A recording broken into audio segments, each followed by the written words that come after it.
Hi friends, ഒരിക്കൽ കൂടി ശോഭാസ് കിച്ചണിലേക്ക് നിങ്ങൾക്ക് എല്ലാവർക്കും സ്വാഗതം.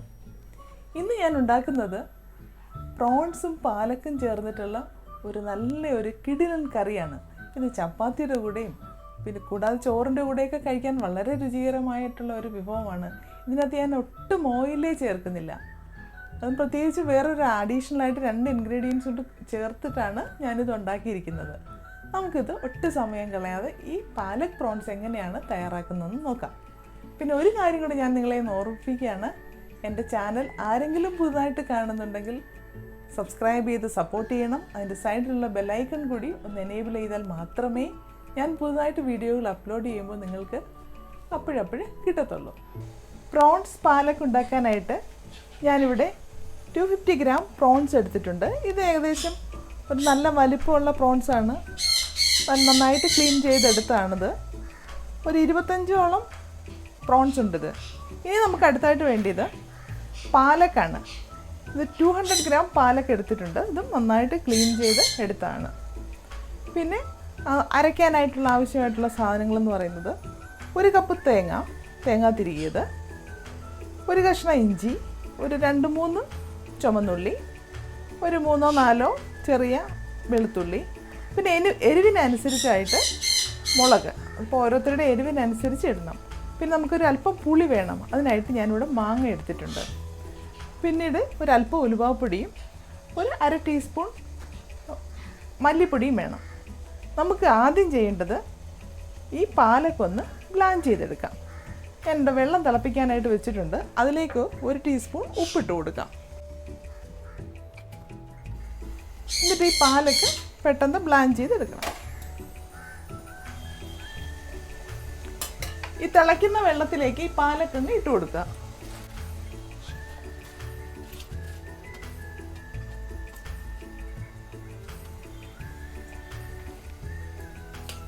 ഒരു മിനിറ്റ് ഒന്ന് തിളച്ചതിന് ശേഷം ഈ തീ അങ്ങ് ഓഫ് ചെയ്തേക്കുക.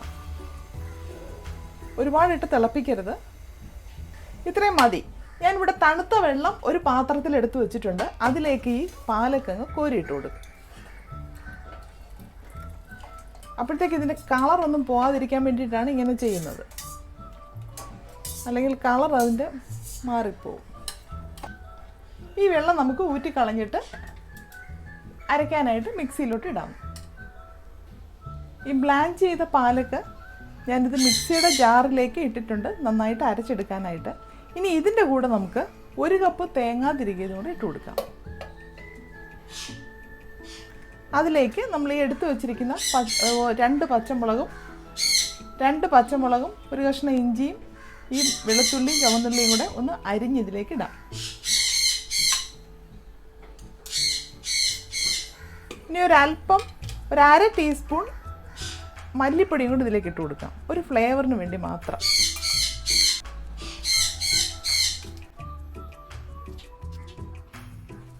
ബാക്കിയുള്ള പച്ചമുളകൊക്കെ നമുക്ക് കീറിയതിനകത്ത് ഇടാം. ഇഞ്ചിയൊക്കെ 1 ഇഞ്ച് കഷ്ണം ഇഞ്ചി മതി. അധികം ഒരുപാടങ്ങ് വേണ്ട.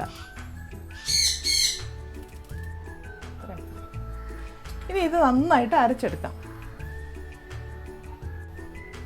ഞാനിത് നന്നായിട്ട് അരച്ചെടുത്ത് വന്നിട്ടുണ്ട്. ഇനി അടുത്ത പ്രോസസ്സിലേക്ക് നമുക്ക് പോവാം.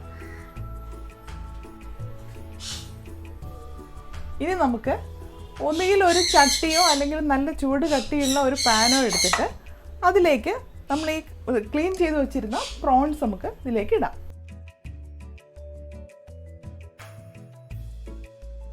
ഇനി അതിൻ്റെ മുകളിലേക്ക് നമ്മൾ ഈ അരിഞ്ഞു വെച്ചിരിക്കുന്ന മാങ്ങയും കൂടെ ഇടാം. മാങ്ങയൊക്കെ പുളിക്ക് അനുസരിച്ച് ഇട്ടോണം കേട്ടോ. ഇത് നല്ല പുളിയുള്ള മാങ്ങയാണ്. ഞാനിതൊരു 1/2 മാങ്ങ എടുത്തിട്ടുണ്ട്. ഇനി 2-3 പച്ചമുളകും കൂടെ അതിൻ്റെ മുകളിലേക്ക് അരിഞ്ഞിടാം. പച്ചമുളക് നന്നായിട്ടൊന്ന് കീറിയിട്ടാൽ മാത്രം മതി. പച്ചമുളകൊക്കെ അവരവരുടെ എരിവിനനുസരിച്ച് വേണം ഇട്ടുകൊള്ളാൻ. നമ്മൾ 2 പച്ചമുളക് അരയ്ക്കാനായിട്ട് എടുത്തിട്ടുണ്ട്. അപ്പോൾ എരിവിനനുസരിച്ച് ഇടുക. ഇനി നമുക്ക് നേരത്തെ അരച്ച് വെച്ചിരിക്കുന്ന അരപ്പ് ഇതിലേക്കങ്ങ് ഒഴിക്കാം.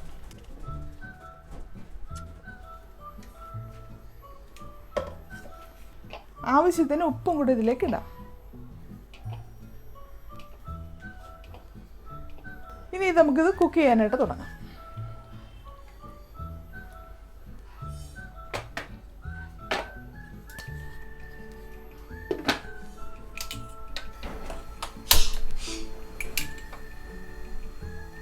ഒരു 5-6 മിനിറ്റ് മാത്രമേ എടുക്കുള്ളൂ. ഈ കൊഞ്ച് വേവുന്ന സമയം മാത്രം മതി ഇത് വെന്ത് കിട്ടാനായിട്ട്.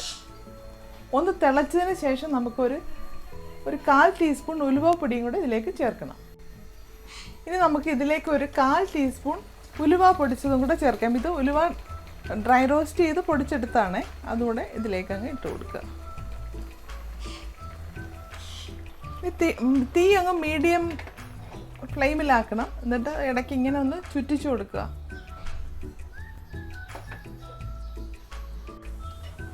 ഇപ്പോൾ ഒരു 3-4 മിനിറ്റ് കഴിഞ്ഞിട്ടുണ്ട്. ഈ കൊഞ്ച് വേവാനായിട്ട് അധികം സമയമൊന്നും എടുക്കത്തില്ലല്ലോ, പെട്ടെന്ന് വേകുന്നതാണല്ലോ. പിന്നെ നമ്മുടെ മാങ്ങയും വേകണം. ഇതിന് നല്ല അസാധ്യ രുചിയാണ് കേട്ടോ കഴിക്കാനായിട്ട്. ഇത് എൻ്റെ മനസ്സിലൂടെ ഇങ്ങനെ തോന്നി ഞാൻ ഉണ്ടാക്കിയതാണ്. ഞാൻ വേറെ റെസിപ്പിയൊന്നും ഇതുവരെ ഞാൻ കണ്ടിട്ടില്ല. ഞാൻ ഒരു ദിവസം ഇതുപോലെ ഉണ്ടാക്കി കഴിച്ചു നോക്കിയപ്പോൾ ഭയങ്കര ടേസ്റ്റി ആയിരുന്നു. ചപ്പാത്തിയുടെ കൂടെയൊക്കെ കഴിക്കാൻ വളരെ നല്ലതാണ്. നിങ്ങളിത് എല്ലാവരും ഒന്ന് ട്രൈ ചെയ്ത് നോക്കണേ. നിങ്ങൾക്ക് എങ്ങനെയുണ്ട്? സാധാരണ നമ്മൾ ഈ പാലക്കും പനീറും ഒക്കെ ചേർത്താണ് ഉണ്ടാക്കുന്നത്, അല്ലെങ്കിൽ പാലക്ക് ദാല് അങ്ങനെയൊക്കെയാണ് ഉണ്ടാക്കാറ്. അപ്പം ഇങ്ങനെ ചെയ്ത് നോക്കിയപ്പം ഒരു അസാധ്യ രുചിയായിട്ട് തോന്നി. അപ്പം ഞാൻ നിങ്ങളുടെ മുന്നിലൊന്ന് പ്രസൻറ്റ് ചെയ്യണമെന്ന് എനിക്ക് അങ്ങനെ ഒരു തോന്നലുണ്ടായി. അങ്ങനെയാണ് ഞാനിത് ചെയ്യുന്നത്. നമ്മൾ ഈ തേങ്ങ ചേർന്ന് സാധാരണ നമ്മൾ പാലക് പനീറിന് നമ്മൾ ക്രീമാണ് ഉപയോഗിക്കുന്നത്. അപ്പോൾ ഈ പ്രോൺസ് ഇടുമ്പോൾ നമുക്ക് അങ്ങനെ ക്രീം ഇടാൻ പറ്റത്തില്ലല്ലോ. അപ്പോൾ അതിലും നല്ലത് നമ്മുടെ സാധാരണ തേങ്ങ അരച്ച് ചേർക്കുമ്പോൾ ഒരു പ്രത്യേക ഒരു രുചിയാണ്. പിന്നെ വെളിച്ചെണ്ണയോ ഒന്നും വേണ്ട ഇതിന്. എല്ലാവർക്കും കഴിക്കാൻ പറ്റുന്ന ഒരു നല്ലൊരു കിടിലൻ വിഭവമാണിത്. ഇപ്പോൾ നമ്മുടെ പാലക് പ്രോൺസ് റെഡി ആയിട്ടുണ്ട്. ഇതിൻ്റെ കളറൊക്കെ കണ്ടില്ലേ? പലരും കംപ്ലൈൻറ്റ് ചെയ്യുന്നതാണ് ശരിക്കുമുള്ള കളറ് പാലക്കിൻ്റെ കിട്ടുന്നില്ല, കളറ് ചേഞ്ച് ആവുന്നു എന്നൊക്കെ ഉള്ളത്. ഇപ്പോൾ നമ്മളിതുപോലെ ബ്ലാഞ്ച് ചെയ്തുകൊണ്ടാണ്, ഇതുപോലെ പാലക്ക് ബ്ലാഞ്ച് ചെയ്തെടുത്തുകൊണ്ടാണ് നമുക്ക് ഇതുപോലെ നല്ല കളറൊക്കെ കിട്ടിയിരിക്കുന്നത്. അപ്പോൾ എല്ലാവരും ഇതുപോലെ ഒന്ന് ട്രൈ ചെയ്യുക. വളരെ ടേസ്റ്റി ആയിട്ടുള്ള ഒരു ഡിഷാണ്. അപ്പോൾ നിങ്ങൾക്ക് എല്ലാവർക്കും ഈ പാലക്കും പ്രോൺസും കൂടെ ചേർത്ത കറി ഇഷ്ടപ്പെട്ടില്ലേ? അതിനകത്ത് അഡീഷണലായിട്ട് ചേർത്തിരിക്കുന്ന ഈ മാങ്ങയും തേങ്ങ അരച്ചതും കൂടെ ഒക്കെ ചേരുമ്പോൾ ഒരു പ്രത്യേക രുചിയാണ്. നിങ്ങൾക്ക് മാങ്ങ കിട്ടുന്നില്ല എന്നുണ്ടെങ്കിൽ പച്ച ടൊമാറ്റോ ചേർക്കാം, അല്ലെങ്കിൽ അതിനകത്ത് വേണമെങ്കിൽ കുറച്ച് തൈര് വേണമെങ്കിൽ ചേർക്കാം. എനിക്ക് തോന്നുന്നു പറ്റേ പുളി ഇടുമ്പോഴത്തേക്ക് അതിൻ്റെ ആ പാലക്കിൻ്റെ കളർ ഒന്ന് ചേഞ്ച് ചെയ്യാനുള്ള സാധ്യതയുണ്ട്. അതുകൊണ്ടാണ് ഞാൻ മീനിനകത്ത് ഇടുന്ന പുളി ചേർക്കാതിരുന്നത്. നിങ്ങളെല്ലാവരും ഒന്ന് ട്രൈ ചെയ്ത് നോക്കുക. പ്രത്യേകിച്ച് എല്ലാ അസുഖക്കാർക്കും ഇത് കഴിക്കാം. അത് ഓയിലൊന്നും ഒട്ടും ചേരുന്നില്ലല്ലോ. എല്ലാവരും ഇഷ്ടപ്പെടുന്നതായിരിക്കും. അതുപോലെ പ്രത്യേകിച്ച് കുട്ടികൾക്ക് ഒരുപാട് ഇഷ്ടമായിരിക്കും ഇത് ഉണ്ടാക്കി കൊടുത്തു കഴിഞ്ഞാൽ. ഇനിയൊരു നല്ല വീഡിയോയുമായിട്ട് നമുക്ക് അടുത്ത എപ്പിസോഡിൽ വീണ്ടും കാണാം. Thank you for watching my video. പിന്നെ ഒരു കാര്യം കൂടി ഞാൻ ഓർമ്മിപ്പിക്കുകയാണ്, മറക്കാതെ എൻ്റെ ചാനൽ സബ്സ്ക്രൈബ് ചെയ്ത് സപ്പോർട്ട് ചെയ്യണം.